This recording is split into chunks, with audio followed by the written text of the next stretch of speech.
It's a misinterpretation. People, they interpret this AI bubble talk as if AI is going to blow up tomorrow and then nothing is going to change. That is never going to happen. The next 14 minutes is literally Bernie Sanders going into the deepest doomer rabbit hole about how AI is going to destroy humanity. Just in the last month alone, we first saw Gemini 3 Pro come out, which just scored 32%. And this is my number one recommendation. Get using AI. This is what we preach 100%. every keynote. Make sure that you become an exponential organization. See the cost for intelligence going down. And this all leads to that kind of future of abundance.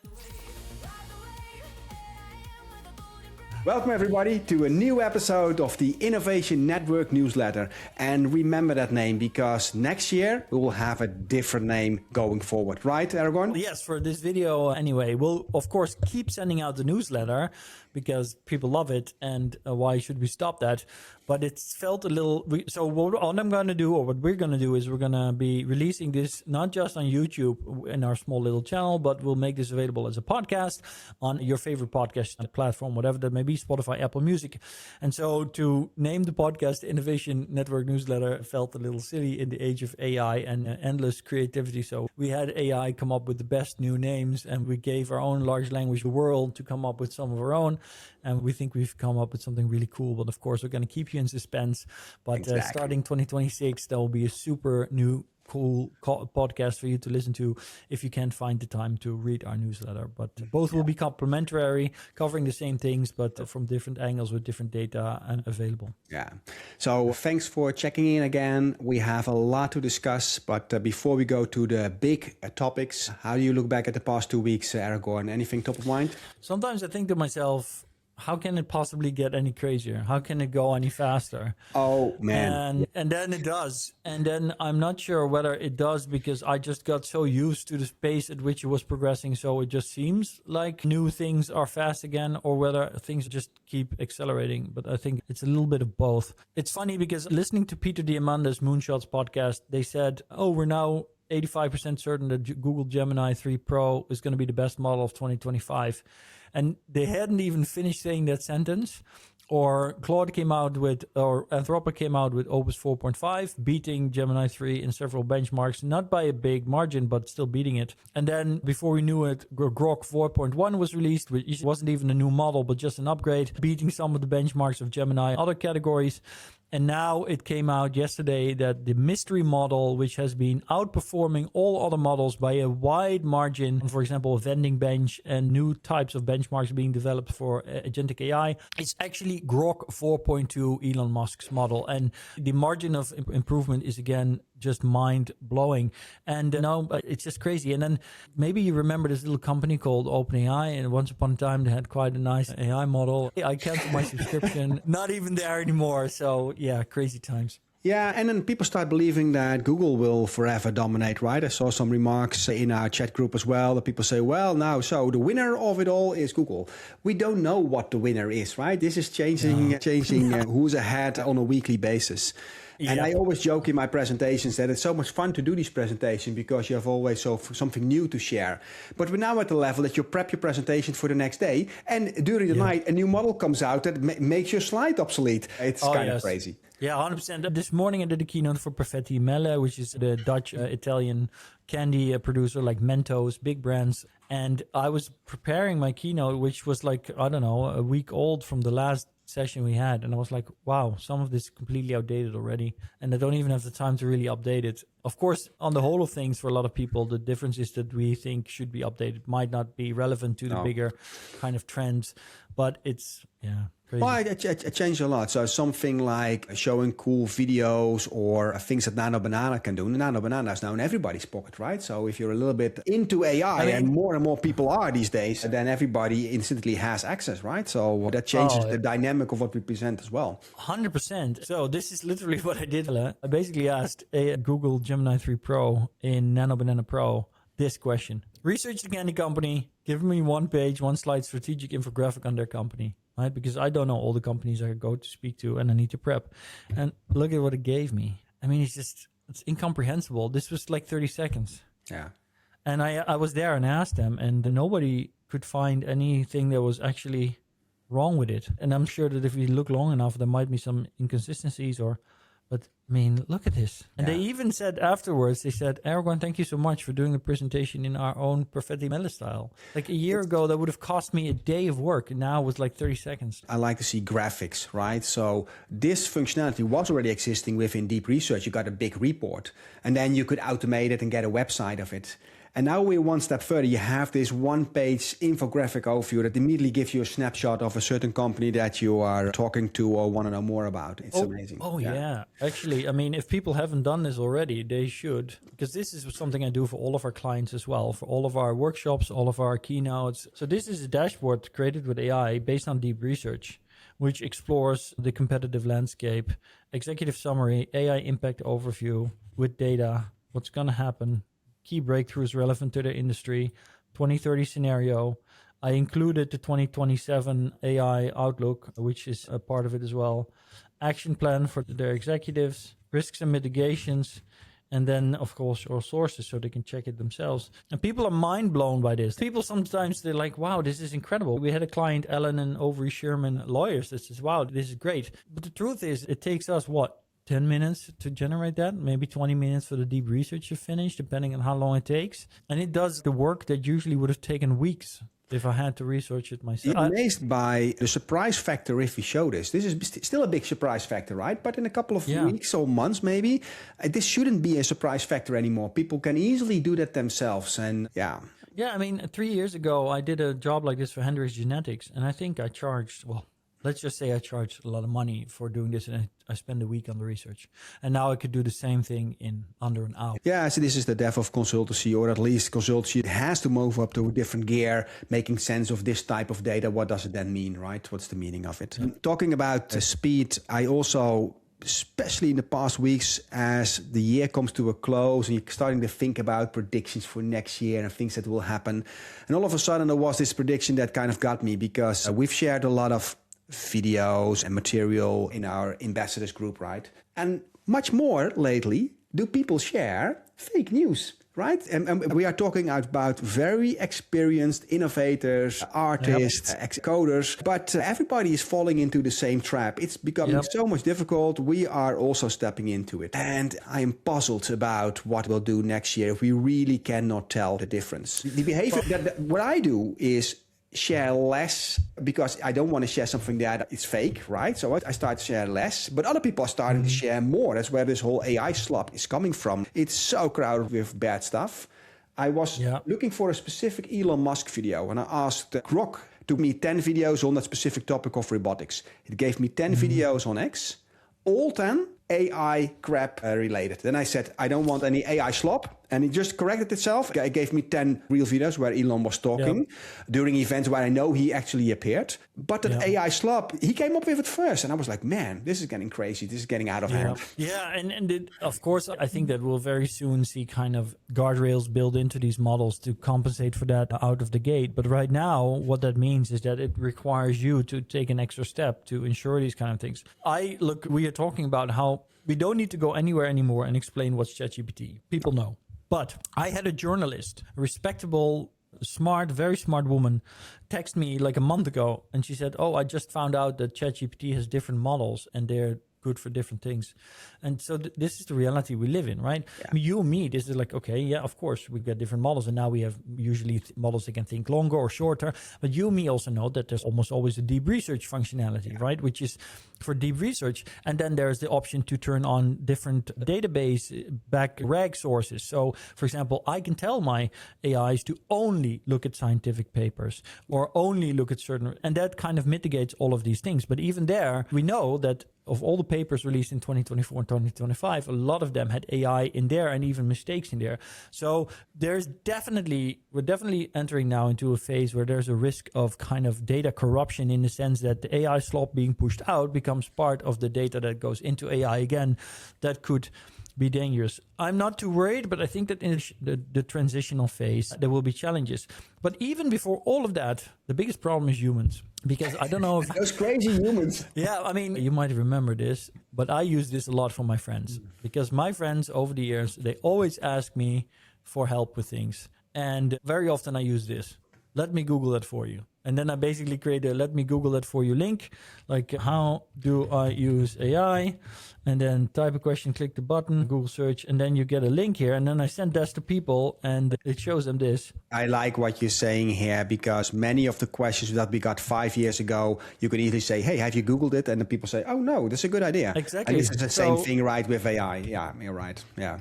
Good point. Yeah, and so now there's already let me GPT that for you. How will AI compensate for data corruption? Yeah, that's probably not the right question, but now this is what I send to my friends when they come and ask me questions.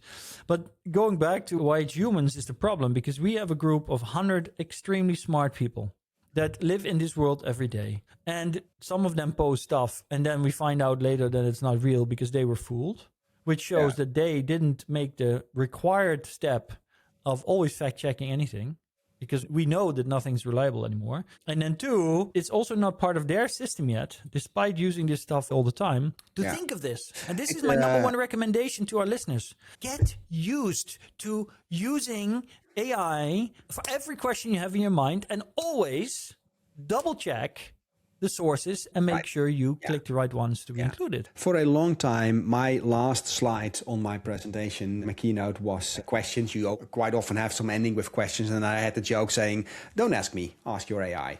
Because, whatever question you have for me, the AI is probably better than answering it. So, hey, you want to talk about the rise of AI denialism? Is that still happening? Nihilism? Yes, it's unbelievable.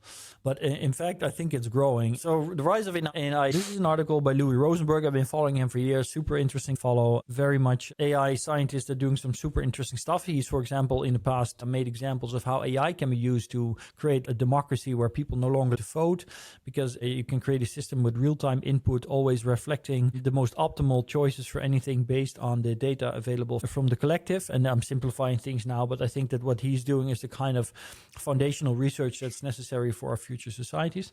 But he wrote this article about AI denialism, and I agree, because what we're seeing now, we're seeing this conversation about AI bubble, and I think we also covered it in the last two newsletters.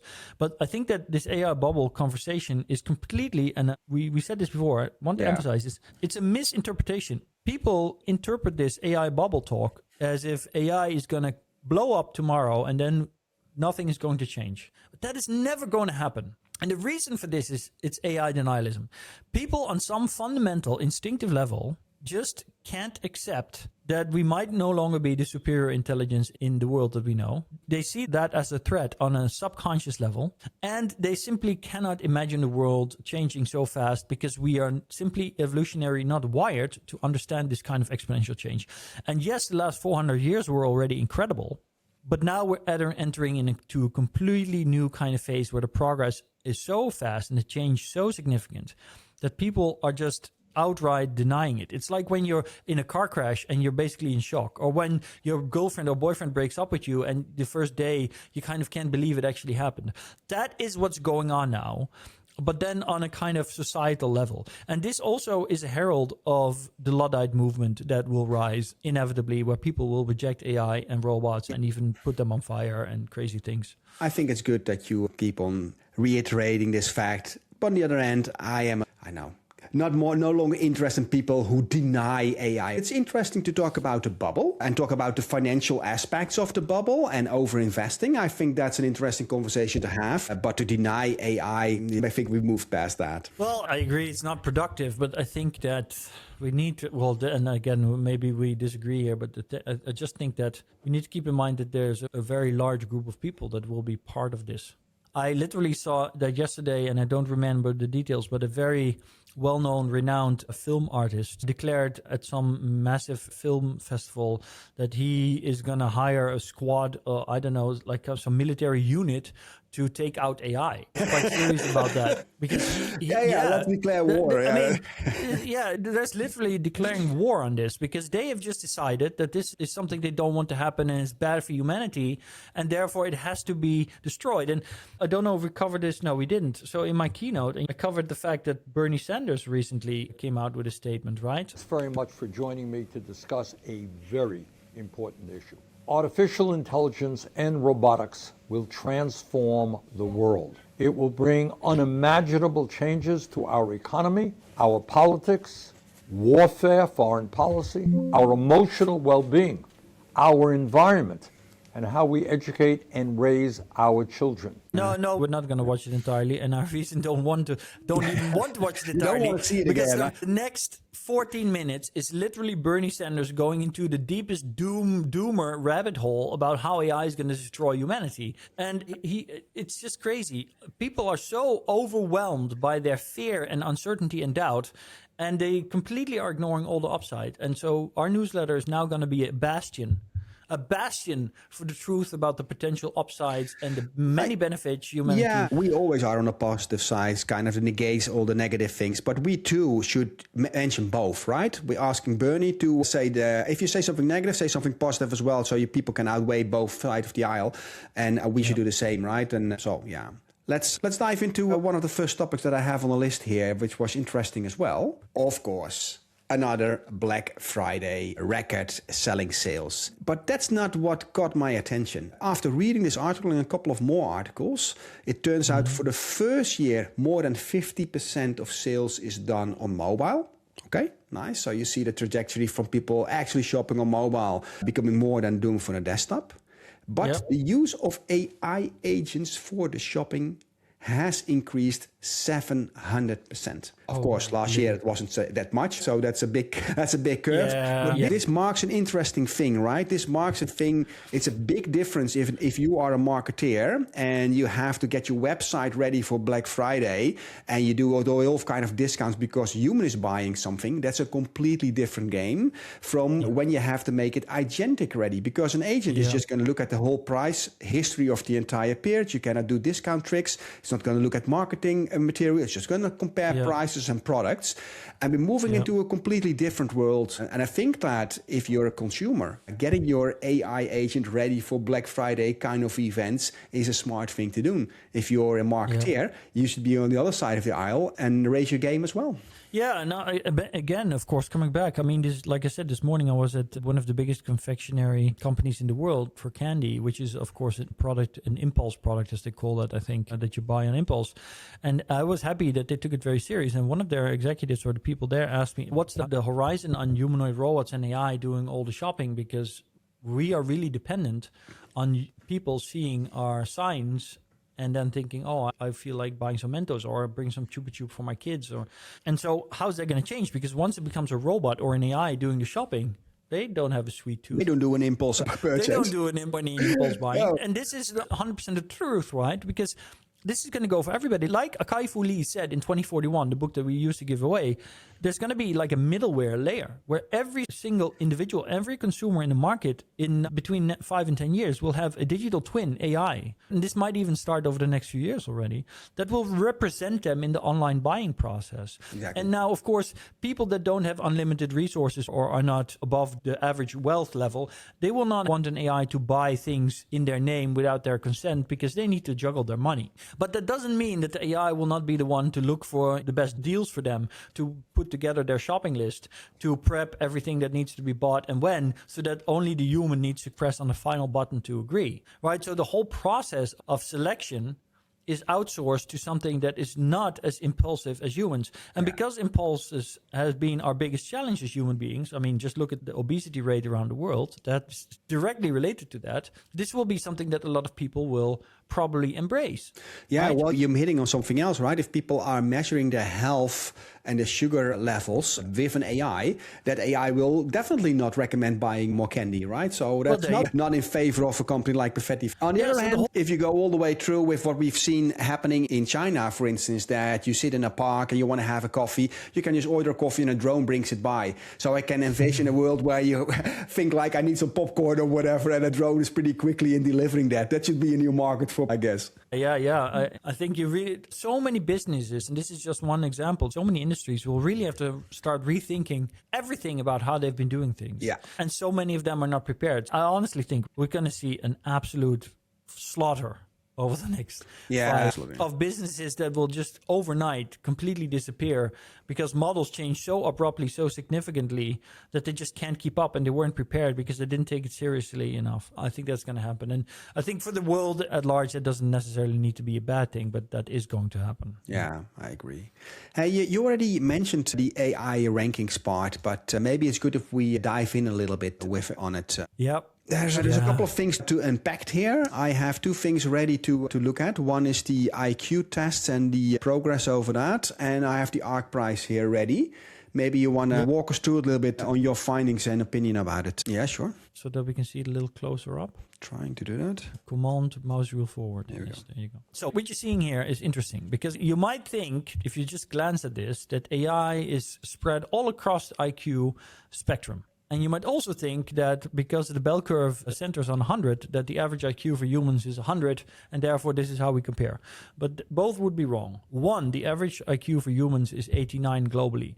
And there's not a single Western country in Europe, at least, well, actually not outside of it either, that has an IQ of over 100 average. So most of them sit anywhere between 96 and 98, like the Netherlands, for example, is around 98. And then secondly, the models that you see here, if you go all the way to the left, for example, the first model that has the lowest IQ score is actually grok 4.1 Vision. Yeah. Vision. So what we're seeing here is that this is a model that's purely built for understanding images, and therefore its IQ is low because IQ also depends on your educational level and your general knowledge. That is why IQ is higher in Western countries than in the rest of the world. If you have less education, your IQ score will be lower. So if you have a model that's specifically good at one thing, it doesn't have a high IQ. So this is misleading because you get the idea that the IQ of these models is low. No, their IQ might be like, 200 when it comes to the specific task that they're performing. But in general, because IQ is a general heuristic, it's not so high. But then on the other side of the spectrum, we also see that grok 4, and this is not even the newest grok model, right? But grok 4 expert mode is scoring here 125. Yeah. And so the point here we need to take away from this is that the generalistic models that we have, and I don't even see Gemini Pro 3 on here. This is actually already mostly outdated models, I think. Gemini 3 Pro preview is there. Yeah, so Gemini 3 Pro preview that you see here is actually a vision model with an IQ of 116. Which means that the Gemini 3 Pro model, which is not just vision only, which is not even on here, scores higher. Or is it? Oh, it's actually just at grok 3. It is there at the end. Yeah, it becomes a little bit of a messy overview. You can so IQ 100. Yeah. So it's IQ 125. It says. Now, what you need to keep in mind is that these IQs are for the models that you have available in your pocket. Yeah. There are other Can I hide something that glanced over a little bit? Let me finish one thing. If the models get more time to think, they score higher. That means that the average AI that you can have in your pocket on your phone already has an IQ, could potentially have an IQ of over 125 base level, which is on the genius spectrum for humans. Yeah. And what did I gloss over? I just wanted to emphasize the fact that these vision models for a long time were all on the left side of this, right? Like the large language models were first only training data, and the moment they moved to inference and really thinking, they moved more to the right to above 120. And now the vision models become also inference models. They are rational. They understand what's on the picture rather than just creating a picture based on training data. And they also move to the right. So more AI categories, if you will, move to that line of thinking. And this ties into the other thing you wanted to show, I think. Yeah, indeed. Let me then also finish this on IQ, because the IQ levels of between 120, 130 and above that were mentioned already in January, February of this year. So in terms of IQ, it's not like we're sparking to 104, 160 just with all the models. But that doesn't mean that models are not getting more effective. They can do longer tasks autonomously for minutes or even hours in a row, and they can solve this specific test that we have here, which is the ARC HI2 test, which is all kind of puzzles that basically this model has not been trained on. So it has to use reasoning to get scores. And I'll let you finish this, because all the scores in this graph were below 5% months ago. And look at what's happening now. Yeah, so ArcAGI 1 was already, well, it's still there. You can click it on the bottom, but it's now deprecated for ArcAGI 2. Yeah. The reason for that is that ArcAGI 1 was getting saturated too fast by the models. So we developed a test that was supposed to be the hardest ever, but then the models started to get pretty good at it. And so we made an even harder test. But what ArcAGI tests is our ability for conceptualization and abstract thinking through testing on people if a model or a person can find patterns in abstract shapes and forms, etc. Yeah. And so this is for humans super easy. It was very hard for AI. But as you pointed out very adequately, what we're seeing is that where a model a year ago couldn't even beat a baby or even a dog or anything, these models Even the 5 high is low here, right? Exactly. But now these models are taking off. Right? Just in the last month alone, we first saw Gemini 3 Pro come out, which is the paid model that everybody has access to, which just scored 32%. You can see it there in green. Then Gemini 3 Thinking Expert, which is not available to the public because it's so expensive to use. But a year from now, of course, that will be pocket change, is on the top right.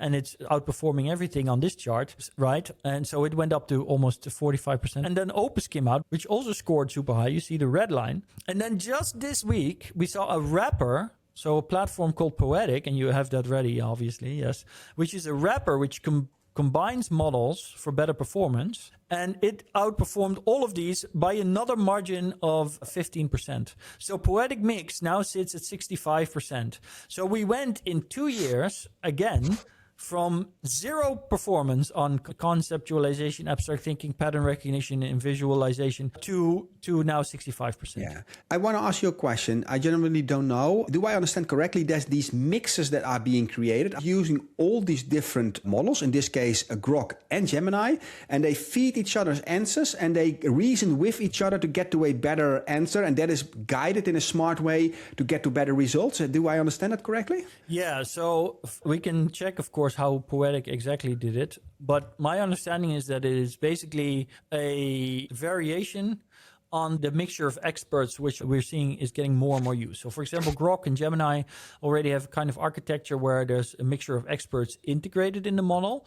But this is kind of on the outside, where different agents are combined in a wrapper to work together to get to a better example. And it's kind of funny if you look at it that way, because when you look at, for example, the Frontier Math Test, which is created by the best human math geniuses, the AIs perform less good than humans on an unlimited time frame. So if a group of experts, math geniuses, that have unlimited time and work together, they can solve 100% of the math problems. But what AIs can do is, like Gemini, can score 18% within 2 hours. At least within a limited time frame, where humans have zero score. So even math geniuses get zero answers. The AI can do 18% already. And now what we're seeing is that once you give it these kind of mixture of experts abilities and you do this wrapper where you combine models to work together, like different AIs working together, just like a team of human experts, their performance goes up very rapidly. And so this is now also driving the next kind of level of innovation, I think, in AI models and how we access them and work with them and agents. Recently, they detected the biggest hack in the world, which was 90% autonomous execution. So there was a Chinese hacker, I think, it was Chinese, and he used a whole framework of Claude AIs with one orchestrator and then many sub-Claudes that all did individual tasks orchestrated by the top AI, and the top AI was just reporting back to the hacker. And together they did something that is humanly impossible, and they hacked a database and they were stopped eventually, but they did get access to a lot of data. And so this shows hackers are always the first people to adopt new technologies to do this kind of thing. It's always hackers in the porn industry. They're at the forefront of everything, right? You're absolutely right. But this shows us where things are going, right? Because now these companies are going to integrate, and like Poetic is already an example, where they integrate this kind of new architecture framework to combine the strong suits of different models to work together as teams and then do superhuman things. And getting back to what we started our conversation with, this specific benchmark, the ArcAGI, this is the one that keeps on changing on a daily basis, right? By the way, these results have been confirmed according to Poetic themselves. We didn't see them yet live in the page of ArcAGI themselves, but I'm sure that will take some time. Let's look at one more benchmark, because you sent me something that's also quite interesting, which is this one. Let me click on this to enlarge it a little bit. This is the new DeepSeek 3.2, who won a gold medal in the Math Olympiads. Any comments on that, Aragorn? Yeah, man, I've been giving a lot of long answers, so I'll keep this one short. I think the thing we need to realize here is two things. One, I think that Donald Trump, by trying to block China, by limiting their access to the best chips in the world, actually ended up accelerating the AI race and therefore accelerating China's dominance of the AI Cold War that is taking place, because it simply pushed them to be super creative and come up with all these incredible solutions to get more out of the models, and that is showing. That's one thing. And then secondly, so DeepSeek is doing some incredible things. They're reducing the size of the models, right? They're making super small models. They're making the models that need way less data bandwidth for inference. So what they're also driving is that we'll have open source models available very soon that anybody can run even on a pocket device. So we won't be limited to going to the cloud. And sure, the best super intelligence models will still be in the cloud.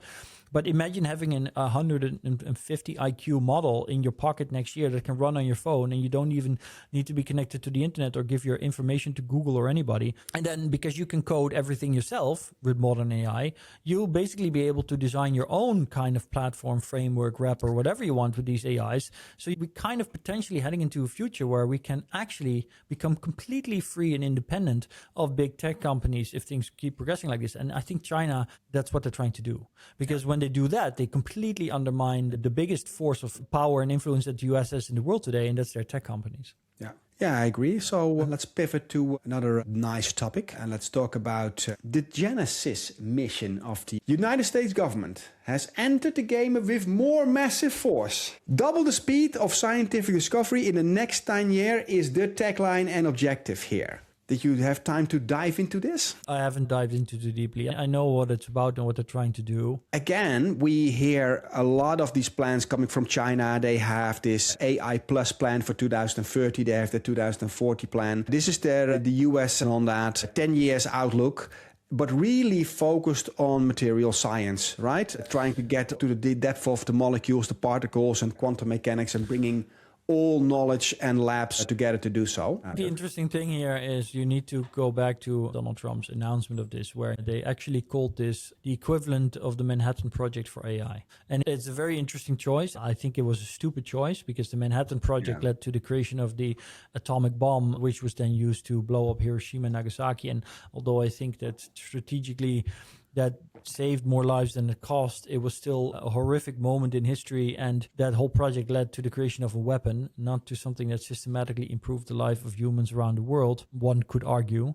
And so comparing it like that, I think, is very sinister. But I think it's to send a signal to China from the US, and it does have the interesting connotation that it definitely shows that the US is getting serious about this, and that could have interesting repercussions, because once you have somebody cornered, in this case it is what used to be the most powerful country in the world, and they kind of start feeling more cornered, they're all lining up, right? They're all lining up and they're getting rid of their individual squabbles, and they're starting to all get on the same page about things. And that could potentially have incredible consequences, because if they combine all of their scientific knowledge and they basically create a network where all of that can flow freely and then can be used to power their AI models, that could lead to crazy stuff. That's all I can say. Crazy stuff. Yeah. No, you're absolutely right. What I like about it is that what we see here is basically an exponential organization, but then at state level, right? And we talk about the EU for every episode here, and I still don't see anything remotely near something like this. And this is what we preach 100%. Every keynote. Basically, what my key takeaway is: make sure that you become an exponential organization, that you understand exponential growth, that you have the vision, that you plan accordingly. And this is a nice example you do that. And if a country can do it, then a company should be definitely able to do it, right? Yeah, 100%. And on top of that, I think that maybe this is superfluous, but I guess this should also be considered one of the most important moves in the early second Cold War that we're in. Right. And I hate to say that, don't want to scare people, but we have entered a second kind of space race, Cold War era. It's now just the AI race. So these are all strategic moves on geopolitical level of China versus the US. Yeah. Well, let's take it up a notch then, because I thought that messages like this were very much into the science fiction realm.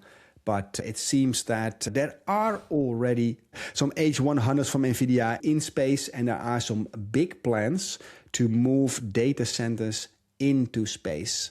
And the first moment that I heard about it, I needed to kind of think it through. But thinking it through does make sense, right? So you have more energy, you can cool it down earlier. But it also raises some interesting questions, right? Because in space, who owns what, right? So that it's outside of international water. So how do we deal with that? It is. Remember that movie? Yeah, sorry, one thing. Look at this, and then we'll talk about the movies. So they think about, first step, 100 gigawatt a year. Ultimately leading to 100 terawatt a year. So that means that nuclear fusion is not even necessary if you can do something like that. Now, the interesting thing here is, of course, that there's only one technology right now, one place where the US is absolutely dominating, and actually saying US is already completely unfair because the person dominating is Mr. Elon Musk, the man that everybody likes to hate and likes to dismiss. But he single-handedly made sure that the US is the only really existing space power in the world. That is just a fact, because the European rocket that they're working on, I mean, it's just the saddest of saddest things in the world. Like, it's still the same technology as 40 years ago. It's hyper expensive. And I don't even know why they're still trying to build this project. It's just because they don't want to show that they have nothing. And it's sad. But China is just as bad, right? Now, luckily, we're seeing more companies around the world start to develop things. But they dominate this. And China is now leading the world in sustainable energy. They're leading the world in solar. They're leading the world in the electrical grid. And energy is super important. This morning, again, people asked me, well, how are we going to do? Because AI requires tremendous amount of energy. Isn't that the real bottleneck? And I think that this is one of the many aspects of this issue that show me that this is not going to be the case. Because this will drive a second space race. Because China is not going to let this slide. They're going to try and catch up. Going into space makes total sense because there's no clouds there. Like you said, there's always sunshine, a lot of energy to be had, and no problem with cooling because you can just use radiation cooling. So none of the complex and expensive cooling infrastructures that we need on Earth. No exhaust. So there's so many benefits to this. And it just makes perfect sense. But of course, space, I was going to say, did you see the movie Ad Astra? It's now, I think, already 5 or 10 years old. But in Ad Astra, you see, what's his name? Brad Pitt. And he is going across the moon and they get in a fight because there's a war on the moon between different factions. And so this is the kind of crazy thing that we are now headed for. Maybe not the moon, but yeah, you're right. Space belongs to nobody. But who is not to say that at some point China will just not start messing around with the data centers of the US, go to space? And what will that do? It's just like... It's always so funny that humans tend to claim something. So you go to the moon and you plant your flag. And now it's ours. Yeah. Oh, that's quite funny. But this is going to be interesting. And also the time frames for this are within a couple of years, right? They already have the launch capacity. As a matter of fact, there is already some capacity in the sky available. And Google is also with their project Suncatcher stepping in it. And there is, good news, a European effort. It's called Ascent. I just, before the call, found out about it, so I cannot tell much about it. But there was a big website, Ascent, with an entire plan to bring data centers into space. So there we have some positive news about Europe. That is positive. Actually, I just realized, going back to Astra, the reason that they're on the moon is because if you launch stuff from Earth, it costs a lot of energy, right? Because we need to escape Earth's gravity field. And so if you go to the moon, there's a lot lower gravity, there's no atmosphere. So if you launch stuff from the moon, you have a much easier time. And so what happened in the movie Ad Astra, and this is literally something that Elon Musk also spoke about, is that they built bases on the moon to launch things from the moon. Because then from the moon, you don't even need rockets. You could technically just build a railgun or a slingshot machine that can slingshot these things into orbit at a fraction of the cost. That's what you call out-of-the-box thinking. Yeah, and so this is what is going to happen, right? It's so hard to imagine, but all of this stuff is accelerating and the pressure is building from all sides to be the first there. And we've seen from recent history, from the Cold War, we know from the space race, the incredible things that can happen when countries get it into their collective brains that there's a race and that we all need to win. It's not so long ago that this happened the last time. And as a result of that, we got the microwave, we got Velcro, we got all kinds of new plastics and polymers and basically everything we use and touch today is the result of the first race. So just imagine how much that changed life. And that's happening again now. Yeah. totally agree. Talking about movies, have you seen the movie Gattaca? Oh, yes, that's so good. That's Okay. one of my favorite Ethan Hawke movies. Yeah, it is. Yeah, yes. Oh, yeah. So I saw this ad somewhere on social and I was like, damn, what's this? Yeah. But this is coming. We talked about it. It makes sense. People resist this heavily. But then to see it for the first time on an ad, really in the subways like this, and they are proud of the whole campaign, right? This is a campaign that goes through everywhere. I look at that. It's just the subway campaign to basically have a designer baby. Pick your best baby. Not gene editing, gene selection. And I thought, well, I have to discuss this with Aragorn because, you probably have some kind of opinion about this. I don't even know where to begin. Obviously, on the one hand, I think that this is inevitable. I am an in vitro baby, one of the first in the Netherlands, not the very first, but I'm in the Oh, now you're telling that explains a lot. You're the first designer baby here. Hey, now I'm one of the first 100 IV babies from the Netherlands, and the reason for that was because, well, of course, my parents had some issues, but then I was also born with a cesarean because my mother I couldn't come out normally. Yeah. So I am literally the result of science. Like without science, I would not have existed. And this is what we do. When we invented plastic surgery, it was after the First World War, because there was hundreds of thousands of young men that were completely disfigured and psychologically broken because of their disfigurement. But ultimately, now plastic surgery is something that improves humans rather than fixes them, right? At least we like to think so. Not everybody has improvements done. Just look at Famke Janssen or even Brad, what's his name? The other actor who recently also got a facelift and looks horrible. The point is, that is what we do. And that's going to happen here. And nothing's going to stop it. But we also know that for Star Trek, for example, in Star Trek, it's a big theme, right? One of the most famous Star Trek movies ever is Khan. It's about Khan. And there's two about that, where basically there was a eugenics war on Earth because humans created superior humans, and those superior humans then tried to take power and control. And that's what the movie Gattaca is about, right? Yeah. That superior humans who are basically genetically superior get basically selected for everything first. And anybody who's born normal organically is kind of a second-class citizen. Yeah, sure. And this kind of dystopia is true. Or another version of this is Superman, right? The Man of Steel movie is about how Krypton basically it goes to waste, and the lore behind that, because you only see it shortly at the start of the movie, is that they stepped away from organic natural growth, and instead they started to control their society so that they couldn't grow so much anymore, and you would only be born into a specific role because all the DNA was centralized and there was no more natural birth. We know lots of dystopic scenarios for this, but I would like to stress that there's no reason that it has to be bad. What is the single purpose of evolution? To make sure that we survive. And what is the best metric or the mechanism for survival? Improvement. So this is just natural. We're going to improve ourselves. There's no doubt about Exactly. this. And let me double down on that a little bit, because I think that people are scared of the speed of which gene editing now can be done. But we have manipulated genes throughout history, all in our crops that we have grown. We have domesticated wolves. Everything has changed, but over centuries, and we don't see it, and we have it for a certain purpose. And this is basically happening here as well. Can I just show what incredible stuff we have done with gene editing? So just to give you an idea of the amazing potential that gene editing has for our world. This is what 20,000 years of traditional gene editing has given us. We had wolves, and now we have this. Yeah, that's a good argument indeed. Talking about mammals, let's move to the next topic, which I thought is also an interesting stat. Yeah. Oh my God. I think this is interesting, right? Well, it's funny to see that wild mammals like whales still have 5% of our biomass, because if you think about it, they were probably like 50% of all the biomass just 200 years ago. The livestock is the big one. And so if you go back to Dari in Homo Deus, he writes that the species that are dominating the world are not humans. It's in fact grains and livestock, because they cultivated humans to cultivate them. So, of course, from a happy life perspective, I wouldn't argue that all the beef and the pork and the chickens that we domesticated and now process every minute by the millions didn't improve their lives. But in terms of evolution, the prosperity of the species, reproduction and domination, they're massive, right? Yeah. And for grain, it goes the same thing. And so, yeah.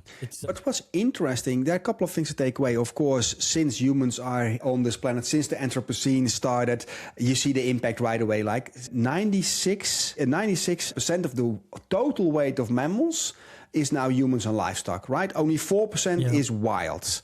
And even with birds, you have the same metric here. So poultry is 71% compared to 29% of bird biomass.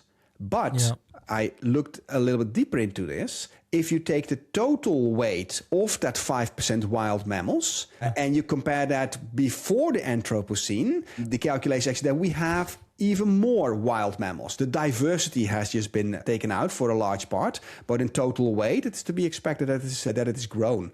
Just percentage-wise, humans and mammals and livestock has been much, much bigger. It's interesting, huh? Okay, interesting. Yeah, it's interesting. I mean, our world is changing very rapidly. I personally hope that AI technology will bring us within 20 years to the point of 100% recycling, made possible decentralized. So basically everybody will have at home a machine that is capable of 100% recycling any kind of matter you throw into it and then repurposing that matter to create anything you need, whether it be organic matter or non-organic matter. And once we reach that point, I think that will significantly bring down the necessity to have massive amount of biomass in terms of livestock and pets. That then will allow us to reduce our carbon footprint and Earth regenerate and bring nature back to a healthier point. This is my hope and this is my belief. And AI will enable that, I think. And this is just one of the ways people don't look at AI generally, but I do. And we do. Yeah, and bring it up because it was basically when I saw this graph, the topic that I wanted to discuss with you, because I think over time this might change if we have cultured meat. And that is a big, because cultured meat is going to be huge, right? We need so much factories and food to get that, or ingredients to get that done. But at least we can go in that direction. And AI can also restore a lot of diversity. And we can even create new biological life forms with it. So I'm curious to see this kind of graph in about 50 years, see what's happening then. And since we're going to live that long, so we'll definitely see that 50 years from now, Aragorn. We are definitely going to see that. Hey, I have some fun quickies left that we've gathered in the past weeks, and let's just look at them. And you love this one, don't you? I love this one. Because, but you're not even a big anime fan, are you? No, not even. Because this is pretty cool, right? I love it. It's so cool, but especially for anime fans, because there's so many animes where you have stuff like this with people having flying swords and controlling massive. Yeah, it's very cool. And this is one of the videos where we kind of thought maybe at first could be a fake video, but it's a real thing, right? Somebody has just done this. This is real. This guy just is a crazy guy, but very cool, yeah. So, but it also shows the level and precision that you now have with the drones and what you can do on your own with it. It's pretty amazing. Yeah. Hey, some more robotics. Somebody thought it was a good idea to create a killer robot called T800. Look, this is another video where I had to double check because initially I thought it was AI generated. But yeah, it's real. It's real. But of course, this is not the type of robot that can just adapt to any kind of situation. It's not smart AI, right? So everything you see, it's trained to do the things it does. But it does give us an inkling into, because maybe you've seen the movie Real Steel?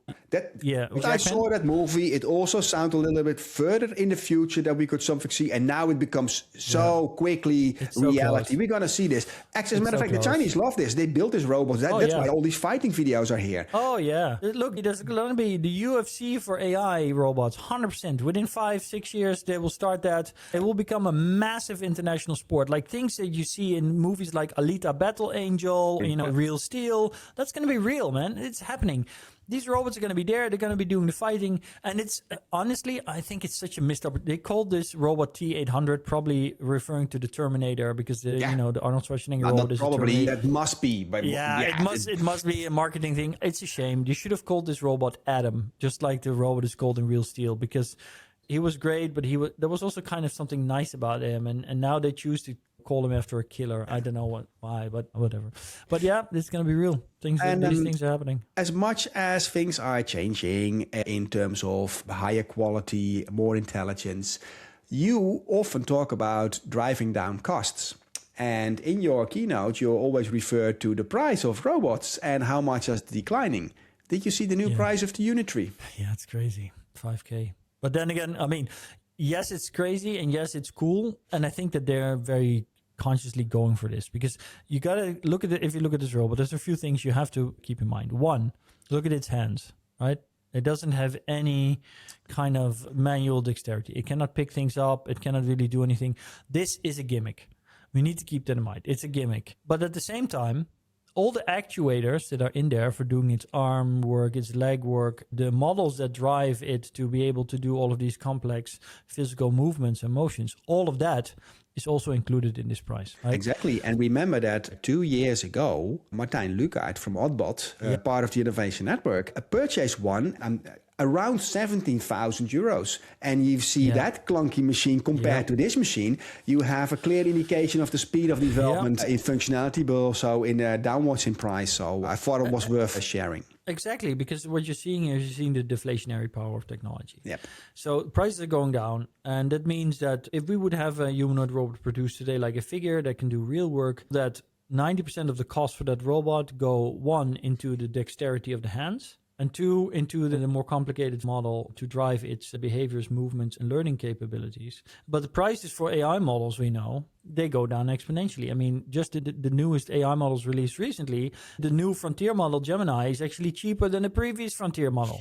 So it's not like the previous model came out. No. So the price drop off there is incredible.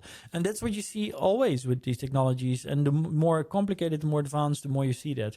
We see the cost for space travel going down. We see the cost for general robotics going down. We see the cost for intelligence going down.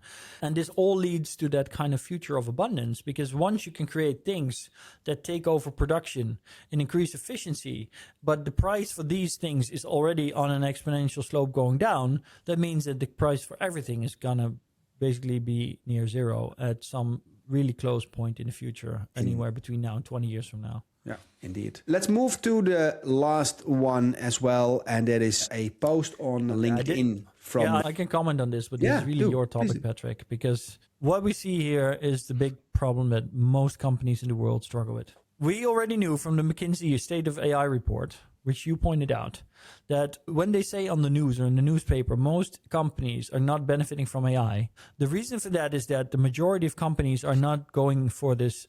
They're not committing. They're only going like 10% because, we got Google. Let's do a pilot. Let's do a pilot and then do 20 people co-pilot with inexperienced AI people and then report back after a year. Exactly. So what they're doing is they're basically half-assed, right? And then they don't get results. But the result of the half-assing is twofold. 1, they're half-assing it, so they're not getting results from their pilot. And 2, because they half-ass it, all the employees, seeing the benefit of AI, unwilling to wait for it to finally reach them through corporate levels, are finding their ways around that. And that is exactly what this shows. Because maybe the official numbers say that enterprise AI tool adoption is a certain level, but the actual AI tool adoption in the corporate world is much, much, much higher. It's just all invisible because employees are still using ChatGPT. They're still using Google Gemini, but mostly ChatGPT because they don't want to wait and they don't want to be limited. They don't wait. They don't wait. 1.8 billion AI users at this moment globally. And most of them are in China and the Western world. So really everybody within an organization, especially in the Netherlands, is using it. And if you're not giving access to ChatGPT because you're afraid that your company data ends up on the street, I think you're safer embracing it because then you can at least control it. Exactly. And this is a fractal. So what you see playing out here, and I can give you a prediction of what's going to happen. So companies will start to realize that if they don't want to be the next Samsung, where their employees are putting really valuable, sensitive data in a public model, they need to speed up their AI adoption, which is ultimately going to happen, right? And the same thing is going to happen for AI and robotics adoption around the world, because ultimately this is going to happen. There's going to be a country like Japan that says we're going all in on robotics and AI. They'll get such a competitive benefit compared to the competition that everybody else will have to follow. So whenever you think it's not going to happen, or the labor unions in Germany or Norway are not going to allow it, or people don't want it, you're going to be mistaken, because this is exactly what's going to happen. Because there will be so many people seeing the benefit, and ultimately that will lead to everybody wanting to get in on it, which will then drive the change at an exponential rate. You're absolutely right. And that kind of were all the topics that we gathered and selected because there were so many things to talk about. Let's wrap up with 2 more things. Finally, this week, the Innovation Network Meetup. Almost sold out. There are just a couple of tickets. When we release this, it will be Wednesday. So then it will be the day after on Thursday. Do check it out. And I'm really looking forward to see all the ambassadors, everybody that's involved with the Innovation Network getting together and discussing what the future has in store for us. So we're really looking forward to that. Yeah, I can't guarantee you how many people will show up, but if everybody that bought a ticket will show up, we'll have a minimum of 80 people people, and it's going to be incredible. We'll have 10 roundtables, we'll have 10 co-creation workshops with experts. It's going to be philosophical, it's going to be art, it's going to be politics, ethics, law, legislation, regulation, and this is going to be mind-blowing. So I highly recommend you all to be there. It's going to be super fun, and stay tuned for the videos and social media posts. Well, I was going to say the next few days, but you won't see that because this newsletter will come out the day before. Yeah, but I'm sure that we'll have some cool stuff to share next time. And then maybe this to wrap it up, Aragorn, because we finally have the trip completely together with a date, how we want to do it. Maybe you want to comment on what's the plan here. So it's very simple. If you are a top visionary executive and you want to be ready for what's coming based on the story we just told you, because you recognize that if you're not ahead of this curve, you're not even going to be on the curve anymore, and you want to see where things are going, then the place to go is China. I mean, I know we're very obsessed with the US, but in China, things are happening and they're basically a decade ahead of us in many ways. So much can be learned. And so we should not only build our network there, build our ties there, we should also go there to see what's happening, to bring back that knowledge and insight to Europe. And that's what we're providing. Innovation Network for visionary executives, limited, very exclusive, because we'll only be taking like 15 to 20 people. We're going to China April next year. Signups are open now. Like I said, we have limited spots. It's going to be a full week. We'll only be visiting the coolest and most innovative companies, where we'll provide you with access to their experts and some of their executives. You can even make deals right there on the spot if you want to. As far as we're concerned, that's what we want to enable. But ultimately, the most important thing is that you're going to come back with a completely renewed sense of what is possible, and hopefully some great ideas for how you and your business can get ahead of the curve in Europe and in the Netherlands. So don't hesitate, sign up. If you're not sure yet, just get in touch with us, request an invitation, or we can do a call with you and tell you everything you can expect, but you don't want to miss out on this one. All right. So we have one remaining episode this year. Next time we will be looking back at 2025, and also, of course, was looking a little bit forward in 2026 with our predictions, what we think is coming. For now, thanks for watching. If you like what we do, please share it. You would help greatly with sharing the message, getting us more followers, and helping us to get everybody prepared for the waves of change. So I like to say in the Netherlands, see you later. December 11, Amsterdam lights, neural surfboard, exponential heights. No floaties here, we're diving deep. Innovation network, promises to keep. Round tables talking, futures collide. Prompt and play, experts by your side. Ride the wave, ride the wave. Innovation network, breaking the frame. Ride the wave, ride the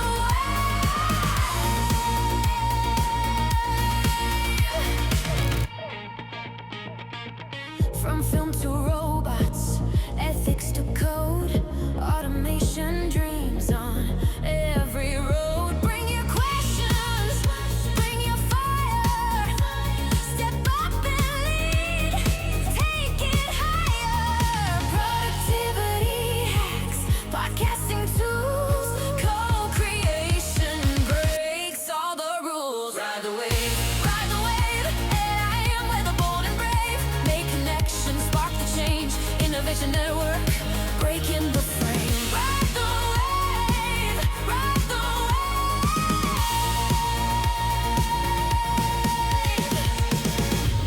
100 minds, one mission clear. The future's not tomorrow, it starts right here. From chaos comes opportunity. Join the network, set your vision free.